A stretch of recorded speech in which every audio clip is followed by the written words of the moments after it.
Welcome to Glassix Spotlight. Today we're joined by Emilia D'Anzica, founder and managing partner of Growth Molecules. Emilia is a star in customer success with over 20 years of experience. She's helped companies grow their revenue with innovative customer success programs and processes. Her work at Growth Molecules is well known for its top-notch training, workshops, and leadership. Amelia's impact goes beyond her firm. She advises boards, mentors startups in the tech world, and invests in SaaS companies. She's also a speaker at global conferences discussing SaaS and how to grow revenue through customer experiences. Emilia has held key positions at notable companies such as WalkMe and Cooper, showcasing her expertise in the industry.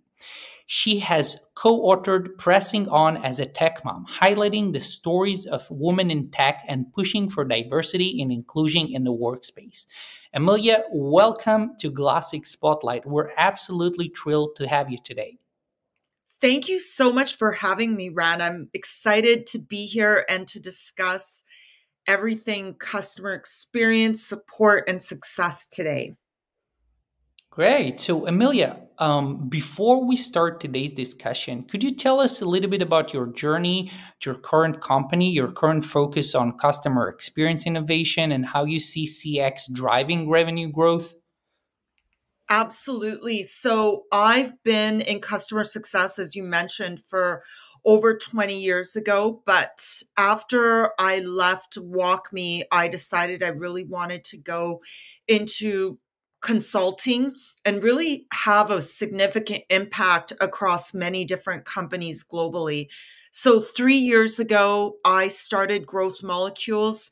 It really comes from my passion of watching small steps in the customer experience make significant impact if you continuously improve them day after day by listening to clients. And ever since then, we've continued to diversify our offerings. So not only do we have an academy, but we build playbooks, we do leadership training, and we go in as fractional leaders to really put together customer journey maps, assessments of organizations, and look at how can data, how can customers really tell you the future of your company. And it really starts with putting yourself at in the customer's shoes. So that's really what our organization aims to do, is really help companies protect and grow revenue through the voice of the customer. Wow, that's so interesting. I always had this thought about what happens if you actually, not doing this stuff in-house. And it's really interesting. Wow. Well, too often people really get into the weeds and stop taking a step outside of their own roles, and they stop really understanding the client. And that's when third parties like ours can come in and really give a non-biased, fresh perspective on the customer experience.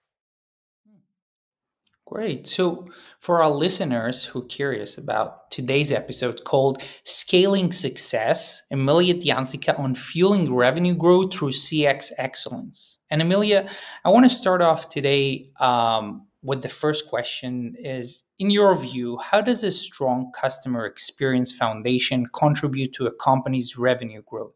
Could you share like an example where CX was a key driver of growth?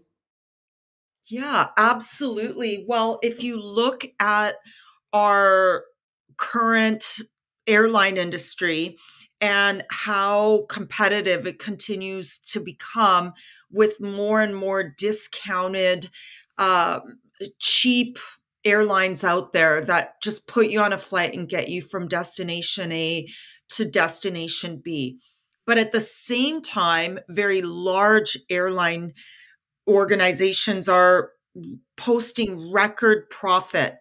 And it's not from the cheap seats that they sell, but rather the first class, the economy plus seats that they're selling at exorbitant prices. So, why are customers willing to pay that extra fee for that extra legroom, that extra glass of champagne, that experience that is unique? Well, because of the customer experience, how it makes you feel. And we as humans always buy with our emotions first. We want to have that experience that makes us feel special, like we're investing in our personal satisfaction. And then later when we get that credit card bill, we're able to remember, oh yes, this did cost me a lot, but it's all right because I had an amazing experience and it was memorable.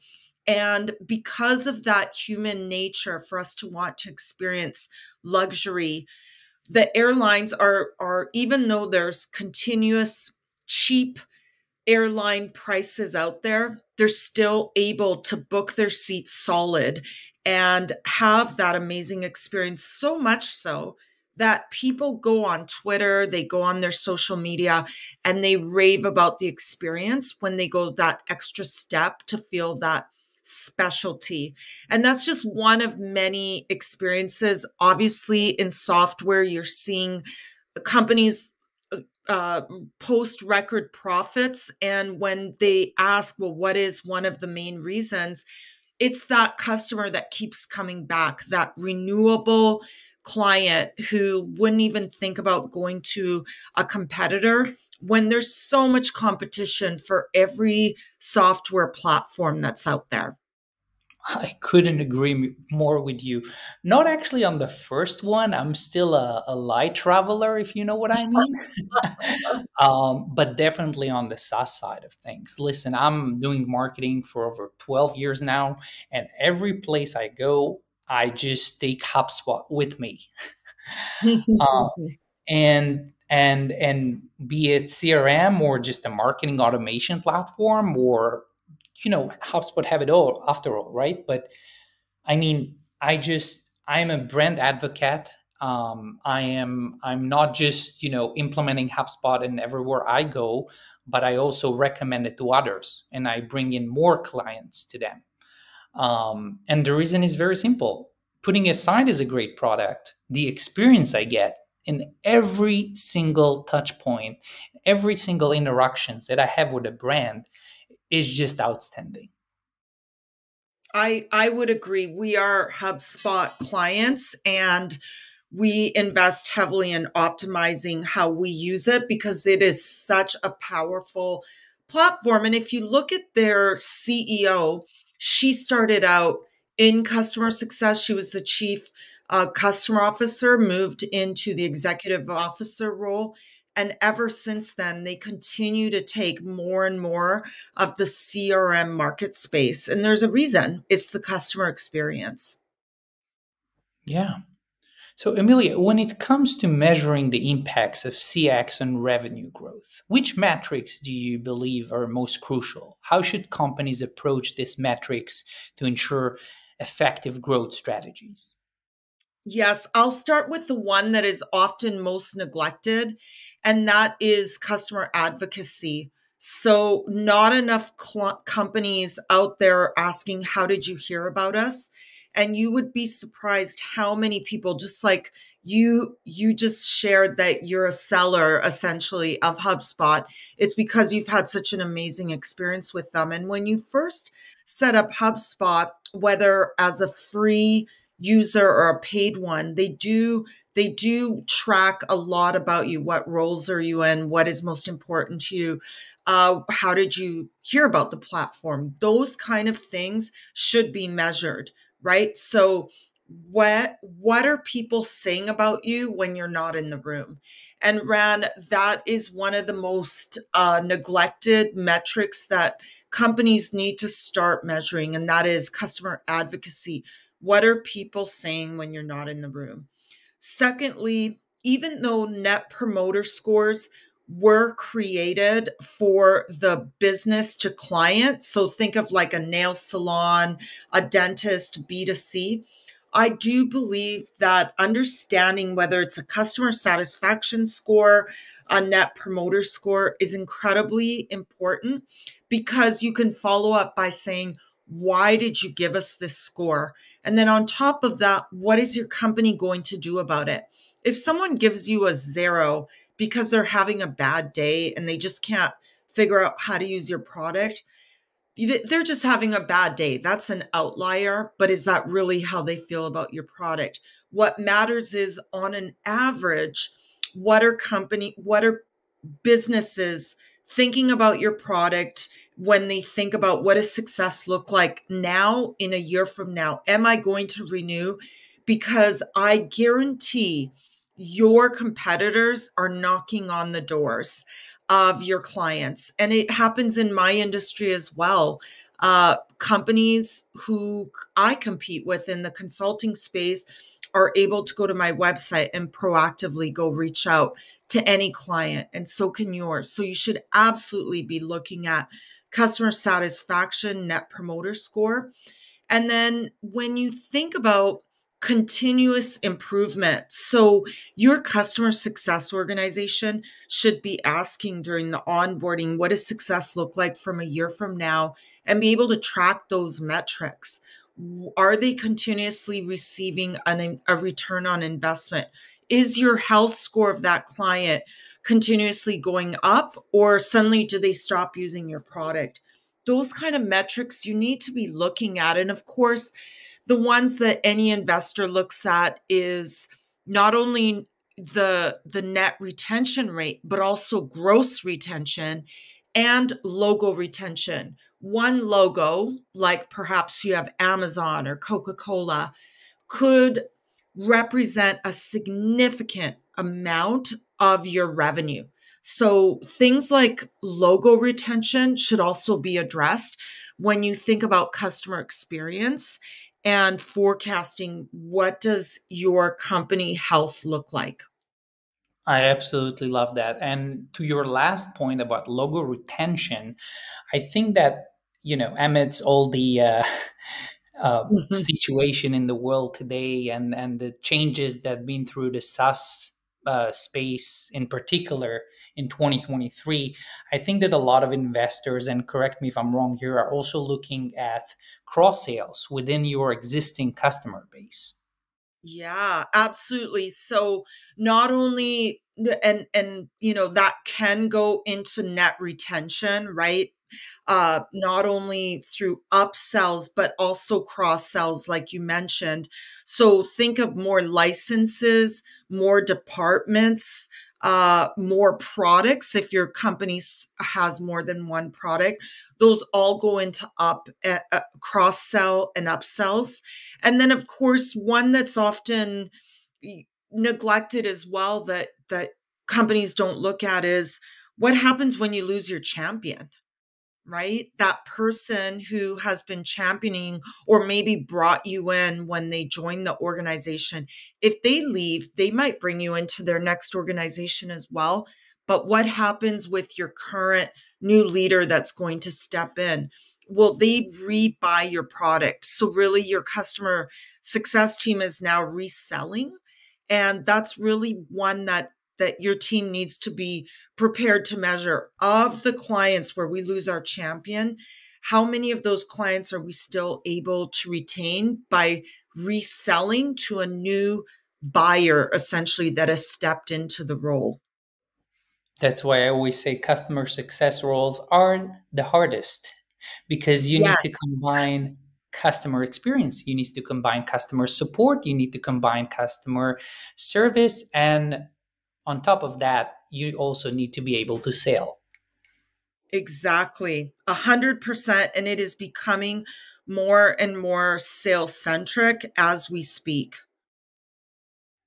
So, Emilia, what are some effective strategies you've seen or implemented for scaling customer experience in a way that directly supports revenue growth? Yeah, absolutely. So I don't think enough companies have brought the customer advisory boards back. I was recently invited to be part of one in Napa Valley, California, not far from where I live, with 12 clients of a company we work with. And they brought them together for a couple days to really study how they use the product and really understand their biggest pain points. Me being able to be part of that as someone who presented for 2 hours was really enlightening for me to realize that you are able, when you make clients feel comfortable, really understand what do they expect out of your product, where are they struggling, and where would they like to see your product go, because they're in it day in and day out. Whereas engineers, your product team, they may be looking at data from their own experience in the past, but they're not in it actually doing the job day to day. So I really think having a customer advisory board that is honest, that is willing to spend time with you over the course of 1 or 2 days is an action and an investment I believe every company should make. As well, feedback analysis. Again, collecting data from your clients as they're using your product, things like, would you recommend it? Or how did you find this experience? Is really useless unless you're going to do something with it. And so it's incredibly important to do feedback analysis, really think about not only the text analytics, so what are customer success teams um, doing with the information, but also the sentiment, right? You want to think about the customer feedback, their reviews, the surveys, all of those things. How is sales going to potentially sell the product differently, or how is the customer success team going to serve? Maybe they need more hand holding up front, and then more regular touch points. Maybe they don't like the touch points. They just want you to send the data in an email so that they can look at it on their cell phones and then reach out to you if they have questions. So, really meeting the client where they want to interact with you is becoming increasingly important in customer experience. I absolutely love that. And I will take that to my place in marketing. When I was started at Glassix about 6 months ago, I was doing a lot of website copy, right? So I'm coming Yes. from the industry and I know the industry and I know what the ICP are kind of looking for. So I started with this copy, and then after 3.5 months, almost 4 months, I started to survey our users. So I surveyed around 5,000 users in different roles. So maybe customer service agents or support specialists or admins of the system, so different levels. And then I asked them three simple questions. Obviously, it was incentivized, so I can get the most answers. Um, I asked them, what is Glassix for you? And obviously, I got a handful of different answers. And then I asked them, how does Glassix help your day to day? How it makes it easier? And then I got even more answers, different answers. And the last one was, where do you see Glassix in 2 years' time? What advancement would you like to see? And this not just helped me personally, professionally, to develop a better website content, a better messaging framework, a better blueprint in terms of marketing strategy and content, but also helped me to give that feedback to other departments within the company. Amazing.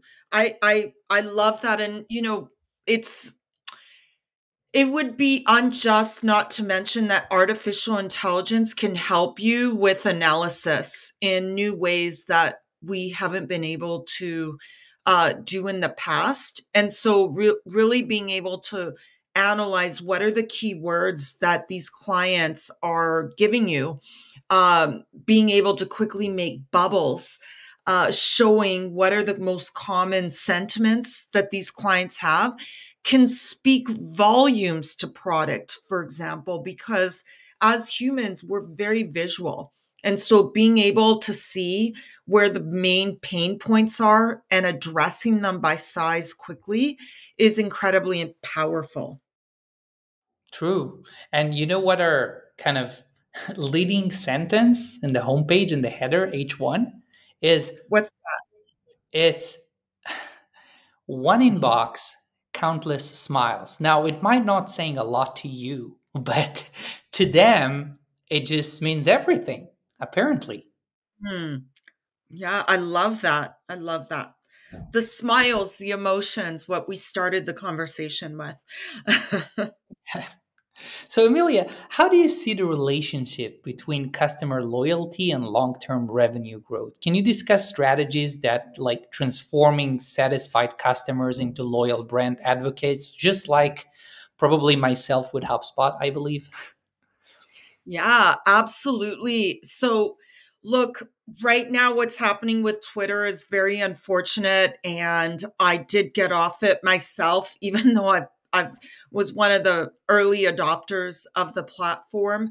But before I did remove myself due to some of the sentiments on the platform, companies were looking at that and very closely, what are people saying so about those experiences, and then have whole task teams, right? So you look at poor experience on something like Glassdoor, maybe from your employees, or G2 for customer sentiment.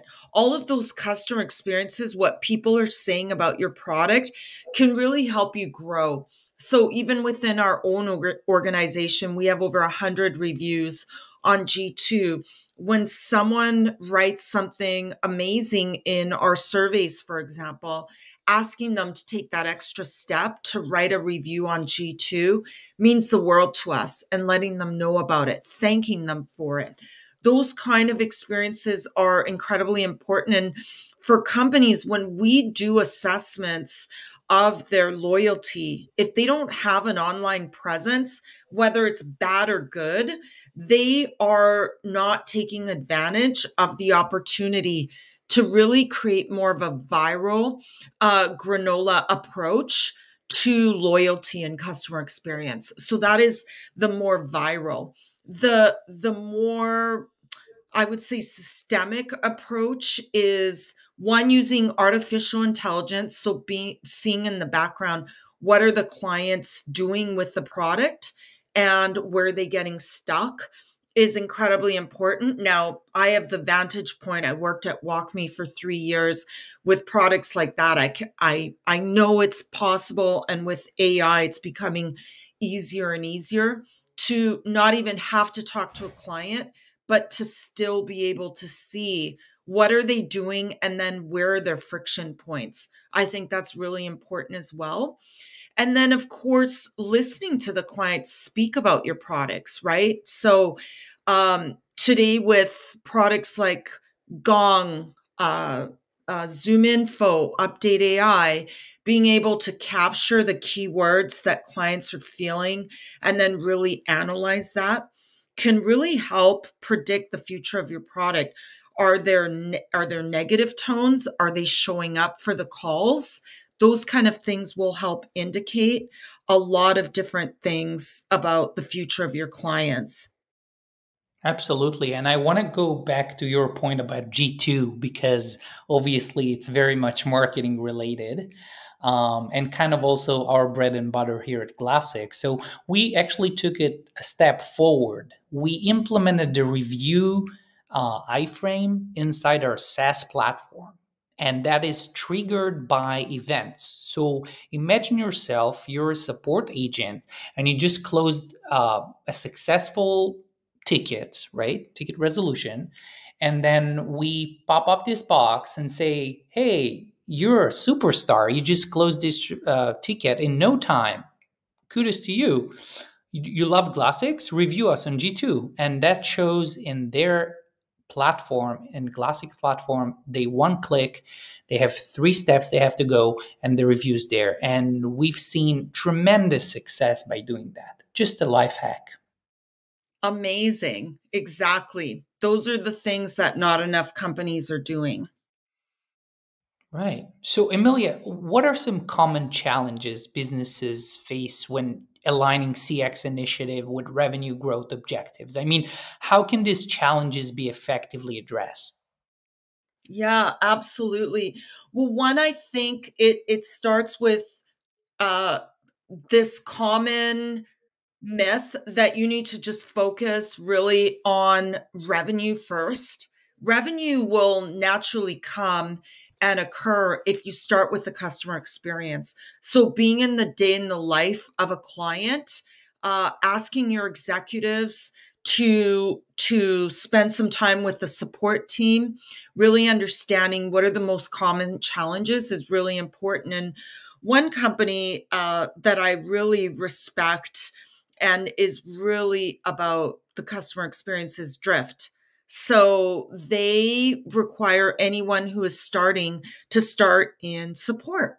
And if you start in support and you look at the common support tickets that members are handling, one, you have so much more support and respect for support and their very difficult job, but also you start understanding not only the ideal customer profile, but what are the main challenges, so that when you go to your engineering job, when you go to your product job, when you go to your chief revenue job, whatever it is title you hold in an organization, you have a very different perspective of the client. And I'll never forget this story that I heard at Dreamforce here in San Francisco.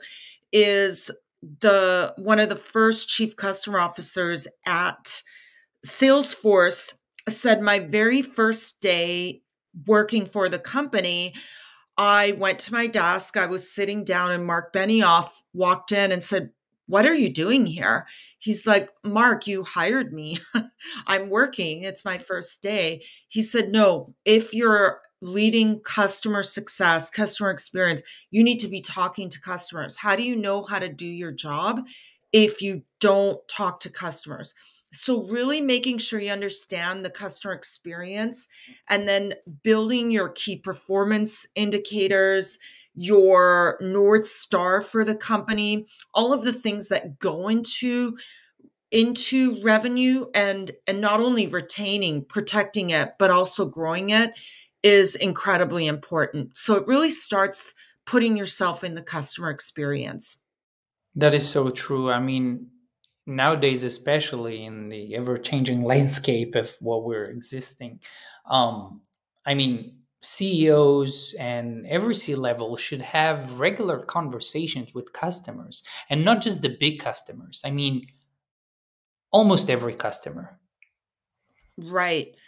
I do believe that it should be part of the job description for CEOs. I just think of companies like Gainsight, where the CEO is continuously meeting and he's on a mission, Nick Mehta, to constantly be meeting with clients, partners. We are official partners of Gainsight, and knowing that he cares enough to continuously meet with me on a regular cadence to really understand what are our shared partners, what are their challenges, of course, and then what am I seeing and hearing from companies who are coming to us, not only for training needs, but for helping them really assess the landscape of the customer experience and how can we continuously improve it. Right. So, Amelia, I mean, before we wrap up, I have to get your brain around this. So, from your perspective, from your experience in the SaaS world, how should the relationship between customer experience and support teams and revenue operations be structured for optimal growth? I mean, what best practices, if any, you can think of, can you recommend for fostering collaboration and alignment between these key areas? Yeah, so I have been in a chief customer officer role where customer marketing rolled into my team. Same with community, and I've also been in teams where the roles, the more customer marketing and experience roles, were part of the marketing team, not customer success. What I will say is it really doesn't matter where the role reports into. What matters is how are they communicating and understanding the customer, and how are they bringing that information back to the rest of the organization. It's critical that sales, marketing, customer success, support, community, operations, all the different teams that touch the go-to-market really understand and have an aligned customer journey. Customer journeys not only help you analyze all the different touch points through a customer's life cycle with your product, but also what are the key data-driven decisions that are made throughout those opportunities. You may find that there's a huge opportunity to sell more during onboarding because it's the honeymoon period. They're really excited about what the potential is and where they're seeing that they can apply the product. Why not ask, are there other departments in your organization that can also benefit from our product?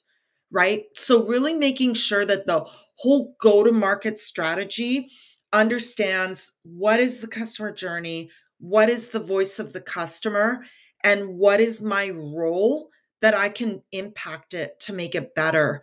I believe that every person, whether you're in engineering or you are in support, being able to really understand the voice of the customer, hearing those customer calls, can really have a significant shift on the mindset of how you're building a product and predicting what the client's pain points will be so you can alleviate them in advance of them actually occurring. Yes. So let me get this one straight. We're talking about goal oriented feedback loops. We're talking about cross departmental efforts.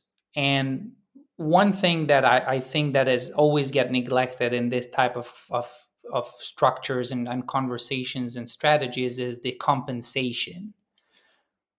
And I am Yes. and I would love to hear your thoughts on this one. And when you say compensation, you mean compensation of all the different roles. Is that right? Exactly. Exactly.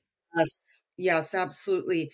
Well, right now, given so many layoffs, the wars, the uncertainty of the economy, I feel like the stock market, at least in the United States, is just on a roller coaster and has been for a while now, is driving the compensation. So in the past, I remember working with the chief finance officer, which customer success and experience should absolutely become best friends with for budgeting purposes, so they understand the power of the customer experience. But just even looking at things like how much are you spending on meals for employees every day? What is that cost long term in terms of employee happiness? Is that $10 meal that they get on a regular cadence bringing people together to communicate, to foster better conversations? Those kind of things should be incorporated in the compensation. I believe that having people work from home full time is actually doing a massive disservice, not only to understanding the customer experience, but the mental well-being of the newer generations of professionals. They may not have a network. They may not have friends per se. They may have just finished university and now they're in a new environment working. And being online full time just doesn't give you the same experiences and conversations that you have when you're in person. And so incorporating all of those different things are important. I will also say that the newer generation of employees are not afraid to share their salaries. So as chief finance officers, think about what are the different compensation models. Be prepared to address why, for example, sales is being paid more than customer success. So that those kind of conversations are changing what people are being paid. Also, that it's very stressful to be in support. And so companies are taking that into consideration because when someone leaves a support role, they're taking a lot of IP, intellectual property, with them that maybe others didn't document. and that they have no idea how to handle the issue. So those kind of things are driving compensation.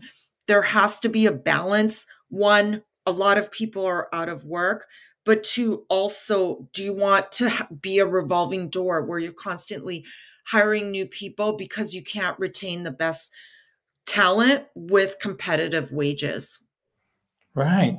So, Emilia, I think I'll speak to myself and on behalf of our audience and listeners. And I would like to thank you very much for coming in today. It was a great conversation. And to our listeners, if you want to follow Emilia, so do that on her LinkedIn. She's very active there for anything growth, customer success, and customer experience. Emilia, thank you very much for joining us today. Ran, thank you for having me. I enjoyed our conversation. Thanks.